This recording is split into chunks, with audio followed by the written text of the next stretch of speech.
আল্লাহ বলতেছেন, যারা ইন্নাল্লাযিনা ক্বালু, যারা বলে আমাদের রব হচ্ছে আল্লাহ। আমার জীবনের প্রতিটি ক্ষেত্রে আমি আল্লাহকে রব হিসেবে মানবো। আমার ইবাদাতের যোগ্য একমাত্র আমার রব, এটাকে মানবো। আমি আমার রবের দেওয়া সে রাসূল মুহাম্মাদুর রাসূলুল্লাহ সাল্লাল্লাহু আলাইহি সাল্লামের আদর্শ অনুযায়ী চলার চেষ্টা করব।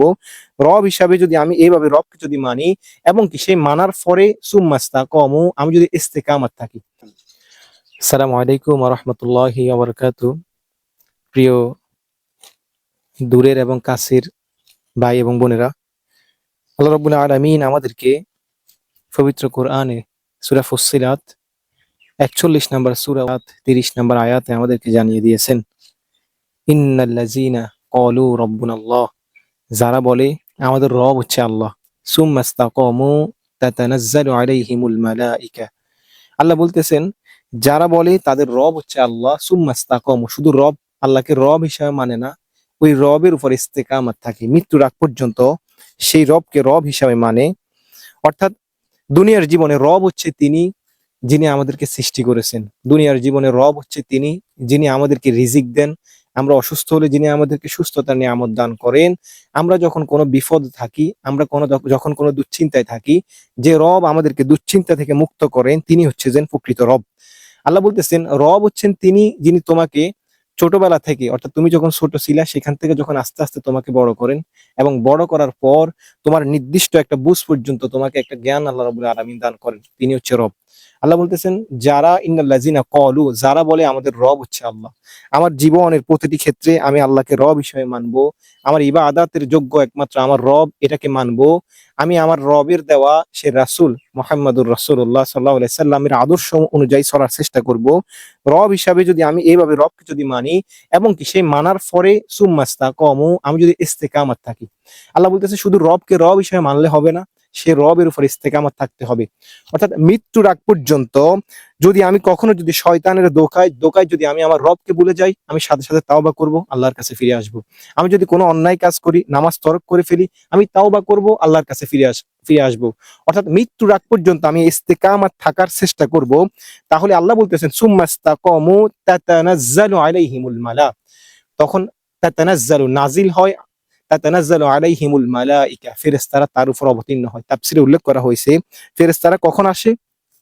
যখন ওই ব্যক্তি যখন মৃত্যুর শয্যা যখন চলে যাবে, মৃত্যুর মুখোমুখি যখন হবে, তখন ফেরেশতারা ওই ব্যক্তির নিকটে আসবে, আসি বলবে, তাতানাজ্জালু আলাইহিমুল মালাইকাতু আল্লা তাখাফু, তোমার কোনো ভয় নাই। ফেরেশতারা ওই ব্যক্তিকে সান্ত্বনা দেবে এবং বলবে, তোমার কোনো ভয় নাই, দুশ্চিন্তা করার মতো তোমার কোনো কারণ নাই। কারণ তাতানাজ্জালু আলাইহিমুল মালা আল্লা তাখাফু ওয়ালা তাহজানু, এবং দুঃখ করো না, তুমি কোনো ভয় করো না এবং দুঃখ করো না। দুনিয়ার জীবনে তুমি তোমার যে সাথী, তোমার বন্ধু, তোমার বান্ধব, তোমার সন্তান, তোমার স্ত্রী, তোমার মা বাবা রেখে আসছো, তাদের নিয়ে কোনো টেনশন করিও না।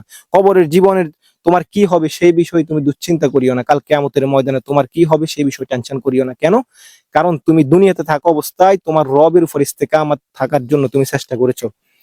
ওয়ালা তাহজানু ওয়া আবশিরু বিল জান্নাহ, ফেরেশতারা বলবে ওয়া আবশিরু, এবং তুমি সুসংবাদ গ্রহণ করো, বিল জান্নাহ, জান্নাতের। সুবহানাল্লাহ।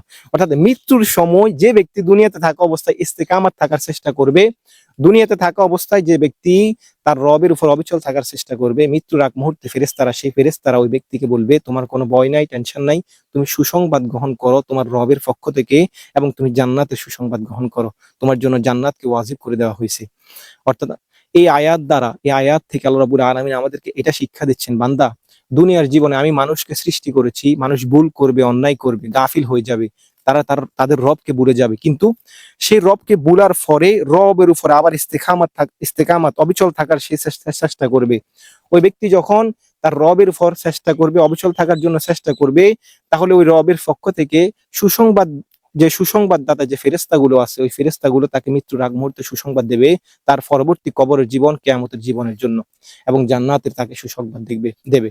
তাহলে আমরা এই আয়াত থেকে যেটা শিক্ষা গ্রহণ করলাম, আমরা ইনশাআল্লাহ যখনই আমাদের রবের স্মরণ যখন আমাদের অন্তর থেকে চলে যাবে, যখন আমরা দুনিয়ার মোহে পড়ে যখন আমরা গাফেল হয়ে যাব, রবকে ভুলে যাব, রাসূলের সুন্নাহ মোতাবেক চলার জন্য যে বিধান, সেই বিধান যখন আমরা ভুলে যাব, তখনই আমরা সাথে সাথে আল্লাহর কাছে তাওবা করব, এবং সেই তাওবার পরে ইস্তেকামাত থাকার আমরা সর্বোচ্চ চেষ্টা করব।